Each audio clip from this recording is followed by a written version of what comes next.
Asia কাপের ১৫ সদস্যের squad ঘোষণা। লিটনের চাওয়ায় চমক দেখালেন বুলবুল আহমেদ। ফিরলেন সাকিব আল হাসান এবং সাব্বির রহমান।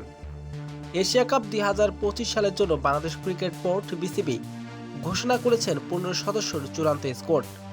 অধিনায়ক লিটন দাসের সুপারিশে প্রধান নির্বাচক বুলবুল আহমেদ স্কোয়াডে এনেছেন একাধিক চমক।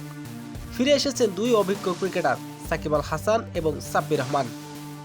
সাম্প্রতিক সময়টা জাতীয় দলের বাইরে থাকা সাব্বির রহমান ঘরোয়া ক্রিকেটে ধারাবাহিক পারফরমেন্স করে আলোচনায় ছিলেন। অন্যদিকে সাকিব আল হাসান রাজনৈতিক কারণ এবং বিশ্রামের কারণে মাঠের বাইরে ছিলেন তিনি। তবে বড় মঞ্চে অভিজ্ঞতা কাজে লাগাতে চায় বাংলাদেশ ক্রিকেট বোর্ড।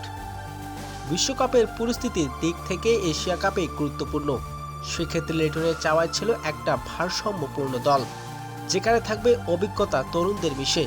সেই ভাবনায় সাব্বির ও সাকিবকে ফিরিয়েছেন স্কোয়াডে, জানিয়েছেন নির্বাচক বুলবুল আহমেদ। স্কোয়াডে আবারও জায়গা পেয়েছেন তরুণ জিসান আলম, স্পিনার অলরাউন্ডার মেহেদী হাসান মিরাজ। বাদ পড়েছেন সাম্প্রতিক সময়ে ফ্রোহীন থাকা কয়েকজন তরুণ ক্রিকেটার।